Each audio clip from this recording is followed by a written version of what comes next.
and welcome to Beyond the Statistics.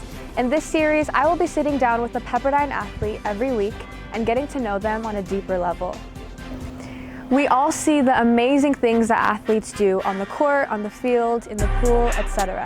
It's easy to watch them perform and keep track of their statistics. But who are they outside of their sport? What do they value in life, and what are they doing when they aren't training? For today's episode, I spoke with freshman outside hitter Joe Deluzio from Windermere, Florida. Joe, thank you so much for coming on Beyond the Statistics today. You are my first guest, which is really exciting, and today is all about just getting to know you. So first, I want to start with some of your family background. I know that you're the youngest of 8 siblings, all who have impressive athletic backgrounds. Could you first just start by telling me about each of your siblings and where they've played? Yeah, so I can start from the oldest. So the oldest is Crystal. She went to Duke University and she was a McDonald's All-American, went to Duke University to play basketball, and went on to have a great career in the WNBA. And played with amazing players like Rianna Dizon, all these really famous people. The next is my sister Alexa, played basketball at FSU and spent a short career in the WNBA as well, but wanted to start a family. My sister Lauren played volleyball at Liberty, and my sister Erica played volleyball at UConn. My brother played baseball at Florida State University and then now plays for the Cardinals in the MLB. And my brother Vic Thomas played football at Naval Academy, and then Brenna plays volleyball at University of Boulder, Colorado, and my sister Kelly plays basketball at North Carolina State, and now I'm here. Wow, that's probably the most athletic family I've ever heard of. What was it like growing up with all these athletes? Like, were you guys always competitive? Oh yeah. Oh gosh. Yeah, I mean, it was great for me. Honestly, I like to think of it that I had the best opportunity being the youngest, because I just got to see all of them grow up and do all their amazing things. I mean, I would say it was at a great opportunity, but also there was definitely some baggage with it. But I had to see all their hard work and all the accomplishments they did, see the dedication it took to actually achieve your goals.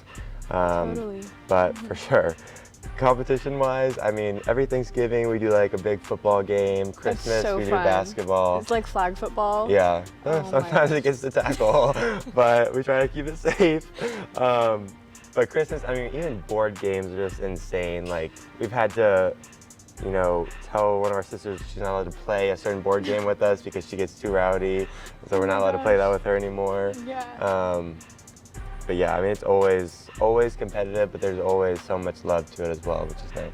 Yes, and my next question going off of that is, did you ever kind of feel a sense of pressure growing up, with so many amazing athletes? How did that kind of affect you? Yeah, I would say that's probably one of the biggest things that I struggled with growing up, is being the youngest and having all of them do so many great things. And all of us went to the exact same high school, had all the exact same coaches, people involved. So everyone knew, like, my family and all my siblings, and so there was definitely expectation in the sense of, like, what sport is he gonna pick? Is he gonna be as good as his brother? Is he going to do these things? Is he going to play basketball like his sisters and stuff like that? And for me, it was like, if I didn't do something, then I'd let someone down. If I wasn't as good, then I did not deserve to be in my family, which definitely, took a toll on me for a little bit, but honestly, I look back at it now, and it helped me grow to be my own individual in that sense, and honestly not worry about other people's opinions. So I'm truly thankful for that now, and honestly, like, I love all my siblings, and I know none of them think that anyways, and so, but definitely it was very, very hard. I mean, everyone deals with expectations. Even today, we deal with expectations of others, but it was definitely something I struggled with, but now I feel like I'm in a very good place with that. Yeah, I mean, you're now here in beautiful Malibu on a number 5 team in the nation. So, I mean, it seems like you're doing great to me. Yeah, no, for sure. I love it. My next question is, how has volleyball helped you in other areas of your life?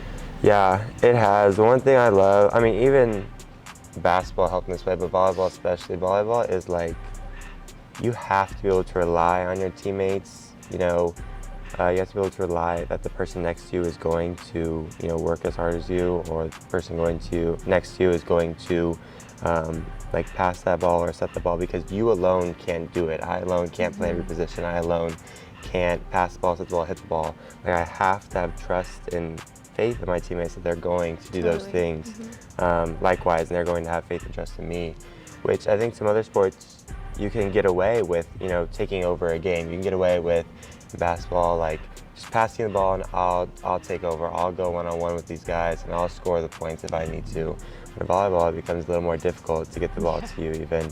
So there's a lot of trust aspect and communication. So I think those, honestly, those two like foundations are kind of fundamental to my life, is communication and trust are two things that I live by in that sense because of volleyball. Yeah, that was well said. So what are you doing when you're not playing volleyball? Gosh, other than being in Ned Coletti's class with me? Oh man, or in the CCB all day, every day. I love the beach. I go there all the time. I love being tan, honestly. So I try and stay tan. I check the UV every single day, honestly. Hasn't been too good recently. It's been like 4, the highest. Trust me, I've been checking it too. But I love the beach. I love spending time with my teammates, honestly. Homework is grotesque, but you gotta do it. Yeah. And honestly, I started picking up some hobbies that I hated in the past. Oh, what are the hobbies? And I read now. Yeah, I like used to hate reading, but I like really love it now for some reason.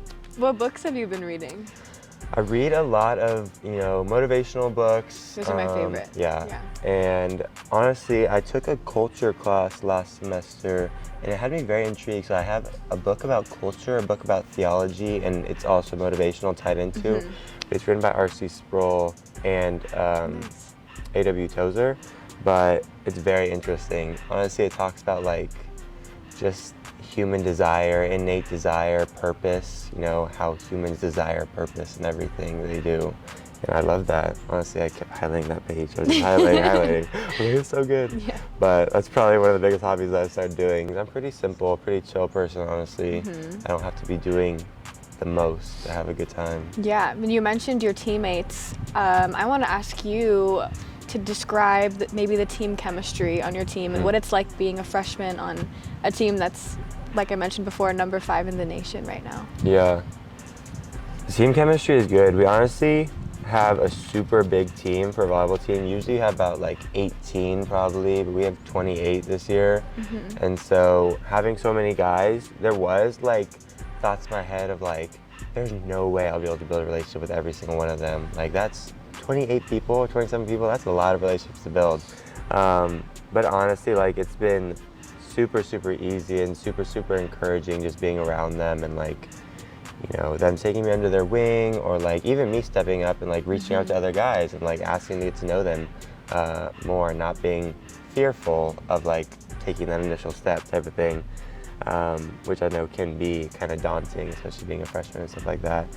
But our team chemistry is, I would say, we honestly have one of the best team chemistries in the nation for volleyball. And it shows. Yeah. We're really good on the court and super good off the court. And I think the off the court aspect is almost even more important than the on the court aspect of like us getting along and like us actually building those relationships only translates so much more to on the court as well. Yeah, and you're only a freshman. You have so many more years left of your college career. So what kind of statement are you trying to make for Joe Deluzio? What's what legacy do you want to leave here at Pepperdine? Yeah. I love that word, legacy. Our team talks about it so much. The legacy I want to leave, you know, every athlete desires to be different. You know, you never want to be just like someone else. You know, you want to be your own athlete. You want your name to be, you know, stand out above all the rest. And of course, like, those are desires and goals that I want as well. But I also like the hard work and the stuff, going back to like my family, the stuff that I witnessed that takes to achieve that. Like, I want that to be known, like the hard work, the dedication, the love for his teammates, those things to be emphasized during my time here at Pepperdine. So I think those kind of embody the team aspect and also just our team culture and like what Pepperdine volleyball stands for as well. And so yes, do I want to be known as, wow, Joe was such a great volleyball player and like killed it at Pepperdine? Of course I do, but I'm also a person, and I would love for not only to be known as just a great volleyball player, but just a great person who truly cared about the people that he was around. Yeah, more than an athlete. Yeah, I more love than an that. athlete. So this is all about Yeah, going so true. beyond the statistics. Yes. Okay, are you ready for some rapid fire? Okay. Okay, sunrise or sunset? Sunrise. Favorite show to binge watch? Friends. If you won the lottery tomorrow, what's the first thing you would do? Buy a yacht. In Florida, where you're from? No, here. Oh, here, okay. Describe yourself in 3 words. Oh gosh. Intentional. That was a good one. Wow. Encouraging. Okay. And persistent. Those were great. Oh gosh, thanks. Okay, a pet peeve of yours. A pet peeve. Oh gosh. Lack of communication. Okay, if you could have any superpower, what would it be? Telepathy.